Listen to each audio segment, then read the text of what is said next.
Assalamualaikum warahmatullahi wabarakatuh. Perkenalkan, kami dari kelompok 6 ingin mempresentasikan dan ingin memaparkan terkait materi konsep dan pembelanjaan resiko di mata kuliah manajemen resiko pada dosen pengampu yaitu Pak Aris Subranta. Dan yang pertama, perkenalkan, nama saya Rifki Zansori dan teman saya sebelah. Nama saya Asep. Nama saya Hartati. Nama saya Siti Sarok. Nama saya Ali Husin. Nama saya Sarul Imron. Berikut materinya akan kami paparkan melalui PowerPoint. Terima kasih.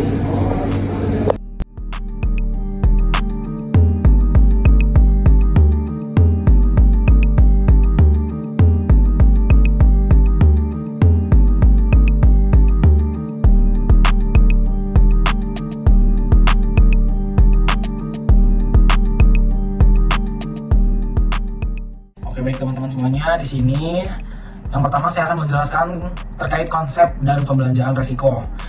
Dan yang selanjutnya kita akan masuk ke dalam pendahuluan terlebih dahulu. Yang pertama itu metode pengendalian resiko, yang mana yang ditujukan untuk mengurangi adanya kerugian potensial dan mengusahakan agar kita dapat mengendalikan suatu kerugian tersebut. Dan selanjutnya di sini untuk pengendalian risiko tersebut, perusahaan juga harus melakukan pembelanjaan atau pembiayaan yang berhubungan dengan cara-cara pengadaan dana dalam memulihkan suatu kerugian tersebut. Selanjutnya di sini cara pengadaan dana tersebut ini memiliki 2 atau 3, yang mana yang pertama yaitu risk financing transfer, yang kedua adalah risk financing retention, dan yang ketiga di sini untuk meminimalisir risiko dapat dilakukan dengan mengendalikan risiko itu tersebut melalui yang pertama pemindahan risiko melalui cara pengendalian yang tidak memerlukan pengarahan dana karena dijalankan dengan di sini yang saya rangkum ada beberapa faktor. Yang pertama yaitu dengan cara memindahkan harta atau yang bersangkutan kepada pihak lain, dan yang kedua di sini ada memindahkan tanggung jawab yaitu terhadap transfer terhadap kerugian yang bersangkutan. Dan di sini selanjutnya ada menganggap kerugian yang bersangkutan akan dipikul oleh pihak lain. Nah, selanjutnya di sini ada poin yang mana memindahkan risiko melalui risk financing, berarti transfer error, mencari dana eksternal untuk membayar kerugian jika risiko itu benar-benar terjadi.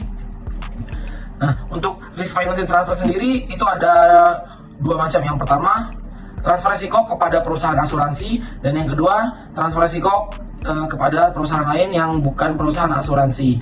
Nah, teman-teman, seperti yang kalian ketahui, apabila kita memiliki perusahaan, kita juga wajib bisa yang namanya mengendalikan suatu risiko supaya kita bisa terhindar dari suatu kerugian di dalam perusahaan kita sendiri. Baik, saya akan melanjutkan presentasi dari rekan saya. Non-insurance transfer, pemindahan risiko kepada pihak non-asuransi dilakukan melalui kontrak khusus untuk pemindahan risiko. Isi kontrak berkenaan dengan pemindahan tanggung jawab keuangan atas harta, kerugian atas net income, kerugian personil, tanggung gugat, atau liabilities kepada pihak ketiga. Keterbatasan non-insurance transfer.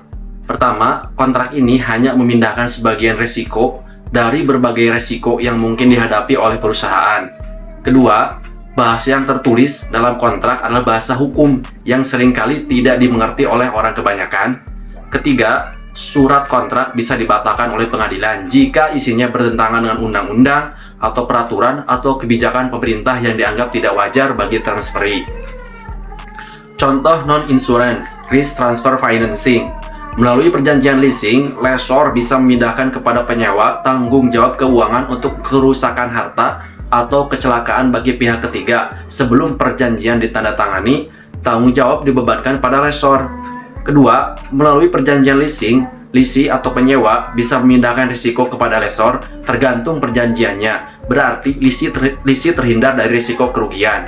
Ketiga, pemindahan risiko juga terjadi pada kontrak pengiriman barang, kontrak penyimpanan barang, kontrak pembuatan bangunan, di mana dalam kontrak dicantumkan adanya pembayaran premi risiko. Yang terakhir, surety bond atau jaminan atas risiko yang mungkin terjadi atas obligi yang dijamin oleh surety. Selanjutnya, presentasi akan dijelaskan oleh rekan saya, Saudari Hartati. Surety bond. Dalam penjaminan obligasi terdiri dari 3 pihak, yaitu penjamin, yang dijamin, dan prinsipal. Misalnya, yang dijamin mengikat perjanjian dengan seorang kontraktor, di mana di dalamnya disebutkan bahwa prinsipal akan menyiapkan pekerjaan sesuai dengan kontrak. Dalam pihak yang dijamin akan membayar sepenuhnya jika pekerjaan telah selesai, baik prinsipal maupun yang dijamin bersedia untuk mengikatkan diri kepada penjamin. Jika kontraktor tidak memenuhi kewajibannya, maka penjamin tidak membayar kerugian pada prinsipal, lalu menagih kepada yang dijamin tersebut. Risk retention financing. Yang pertama, yang paling umum dilakukan perusahaan adalah pembiayaan untuk menanggung sendiri resiko tanpa mengalihkan perusahaan asuransi. Yang kedua, sumber dana untuk pembiayaan resiko dan diusahakan sendiri oleh perusahaan yang bersangkutan. Yang ketiga, penanggungan sendiri ini bersifat pasif atau kadang tidak direncanakan atau direncanakan.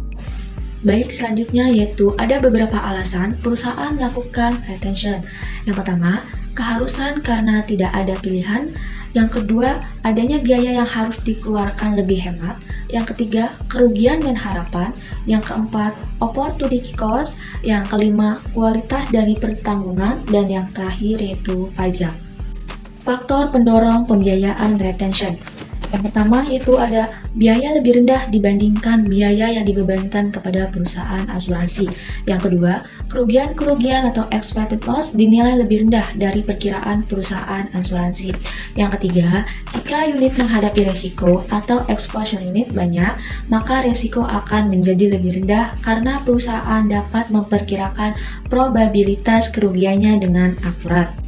Yang keempat, biaya kerugian membengkak dalam jangka panjang, sehingga menghasilkan opportunity cost yang besar. Yang kelima, adanya peluang besar untuk berinvestasi yang akan mengakibatkan opportunity cost yang besar. Dan yang terakhir, adanya keuntungan pelayanan internal. Baik, selanjutnya pembiayaan ke perusahaan asuransi. Jika perusahaan memindahkan risiko kepada perusahaan asuransi, maka perusahaan harus membayar premi yang dibagi ke dalam dua bagian. Yang pertama, loss allowance, yaitu perkiraan pihak asuransi tentang kerugian dan harapan dari pihak tertanggung. Yang kedua, loading yang meliputi biaya profit margin dan perkiraan pengeluaran tak terduga yang nilainya mencapai 30% sampai 40% dari premi. Jika perusahaan bermaksud menanggung sendiri risiko, maka harus dipertimbangkan apakah akan lebih mudah karena menghemat pembayaran premi. Dan untuk kesimpulannya, 1. Pembelanjaan risiko merupakan cara pengadaan dana untuk memulihkan kerugian. Yang kedua, pendekatan pembelanjaan risiko dibagi menjadi dua. Yang pertama, risk financing transfer, merupakan usaha memindahkan risiko disertai dengan pembiayaan. Pemindahan risiko melalui risk financing berarti transfer pencari dana eksternal untuk membayarkan kerugian yang bersangkutan jika kerugian itu benar-benar terjadi. Yang kedua, risk retention atau menanggung sendiri risiko. Resensi bahwa perusahaan mempertahankan sebagian atau seluruh kerugian yang didapat berakibat bagi kerugian yang diberikan. Tidak semua risiko usaha harus diasuransikan, sehingga risiko-risiko yang relatif tidak begitu berpengaruh terhadap operasi usaha atau perusahaan biasanya akan ditangani oleh perusahaan itu sendiri. Selanjutnya akan dilanjutkan oleh Mas Alifsi. Selanjutnya yang ketiga, cara untuk melakukan risk finance transfer. Cara untuk melakukan risk finance transfer terbagi menjadi dua. Yang pertama, insurance transfer, merupakan pemindahan risiko kepada perusahaan asuransi. Asuransi adalah salah satu cara dalam menghadapi risiko dengan mentransfer risiko ke perusahaan asuransi dengan membayar premi yang jauh lebih kecil atau minim bila dibandingkan dengan risiko kerugian finansial bila terjadi musibah. Yang kedua, non-insurance. Non-insurance transfer kebanyakan memindahkan risiko kepada pihak non-asuransi, dilakukan melalui kontrak-kontrak bisnis biasa dan melalui kontrak khusus untuk memindahkan risiko. Selanjutnya, cara untuk melakukan risk retention. Cara untuk melakukan risk retention terbagi menjadi dua. Pertama, alasan perusahaan melakukan retention. Suatu perusahaan yang menanggung sendiri resiko dapat digolongkan ke dalam salah satu kategori sebagai berikut. Yang pertama, keharusan karena perusahaan tidak punya pilihan lain. Yang kedua, biaya. Yang ketiga, kerugian harapan. Yang keempat, opportunity cost. Yang kelima, kualitas pertanggungan. Lalu cara yang kedua yaitu cara penyediaan dana. Penyediaan dana untuk program retention dapat dilakukan dengan salah satu cara, yaitu sebagai berikut. Yang pertama, tanpa penyediaan dana sebelumnya. Yang kedua, membentuk dana cadangan. Yang ketiga, self insurance. Yang keempat, captive insurance.